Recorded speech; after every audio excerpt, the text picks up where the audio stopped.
घर में कौन सी शंख रखनी चाहिए? वैसे तो दुनिया में बहुत सारे शंख हैं, पर दक्षिणावर्ती शंख, जिसमें सर्पीले आकार में लाइनें दाहिनी ओर मुड़ती हैं, केवल इंडियन ओशियन हिंद महासागर में पाए जाने वाले बड़े समुद्री घोंघे के खूर से बनता है। यह एक बहुत ही अद्भुत और मुश्किल से मिलने वाला शंख है जो घर पर रखना बहुत शुभ माना जाता है। यह मुश्किल से इसलिए मिलता है क्योंकि अधिकतर शंख वामवर्ती होते हैं, यानी ऐसे शंख जिनमें सर्पीले आकार में लाइनें बाईं ओर मुड़ती हैं।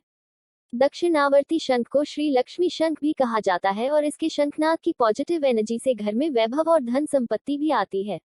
इसलिए जिस घर में दक्षिणावर्ती शंख होता है, ऐसे घर में लक्ष्मी जी स्वयं विराजमान होती हैं। शंख बजाने के फायदे। वैज्ञानिक तौर पर भी सिद्ध हो चुका है कि शंख से निकलने वाले ओम के नाद से सकारात्मक ऊर्जा उत्पन्न होती है, जिससे मानसिक स्वास्थ्य के लिए भी कई तरह के फायदे मिलते हैं। शंख बजाना फेफड़ों, पेट की पसलियों, हृदय के ब्लॉकेज, छाती और गर्दन की मांसपेशियों की समस्याओं को ठीक करने के लिए एक बहुत ही कमाल की एक्सरसाइज देता है। वैसे ये सारे तो बड़े लाभ हैं ही, परंतु शंख को बजाने से शरीर के लगभग सभी दूसरे हिस्सों को भी फायदा मिलता ही है। शंख के अंदर रात भर रखे गए पानी को लगाने से कई तरह की त्वचा की बीमारियां ठीक हो जाती हैं। शंख से आयुर्वेद में भी कई तरह की दवाइयां बनती हैं और लोग ठीक हो जाते हैं। प्रसिद्ध वैज्ञानिक जे.सी. बोस ने भी अपने प्रयोगों से सिद्ध किया था कि शंख से निकलने वाली ध्वनि से हानिकारक वायरस नष्ट हो जाते हैं, इसलिए इसकी दिव्य ध्वनि से कोरोना जैसी महामारियां में भी काफी हद तक फायदा होता है। जर्मनी के बर्लिन विश्वविद्यालय द्वारा की गई एक मेडिकल रिसर्च में भी बताया गया है कि लंबे समय तक शंख बजाने से शरीर के हर अंग और मस्तिष्क का अच्छा विकास होता है। दक्षिणावर्ती शंखों को दक्षिणावर्ती शंख बोलकर बेच दिया जाता है, जिनकी कीमत असली शंख से कम होती है, इसलिए लोग लालच में पड़कर उनको खरीद लेते हैं।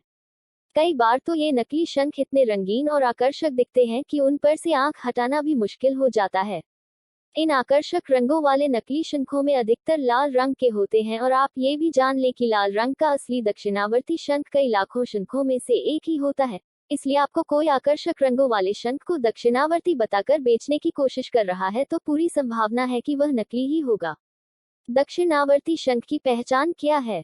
नकली और असली शंख में पहचान का एक तरीका यह है कि यदि आप शंख को नमक के पानी वाले घोल में रखें तो अगर नकली होगा तो वह लगभग एक हफ्ते में गलकर टूटना शुरू हो जाएगा, जबकि असली शंख को कोई नुकसान नहीं होगा। इसकी एक पहचान और ये भी है कि आप जब शंख के खुले हिस्से को कान के पास रखेंगे तो ध्यान से सुनने पर आपको बहुत हल्की सी ओम के जैसी ध्वनि सुनाई देगी। इस तरह से देख परख कर बहुत ही शुभ दक्षिणावर्ती शंख आप अपने घर पर लाएं और हर एक दिन, विशेषकर कि शुभ अवसरों पर पूजा करने के बाद उसका शंखनाद करके अपने आसपास के लोगों को सात्विकता, सकारात्मकता और अच्छे स्वास्थ्य का लाभ पहुंचाएं।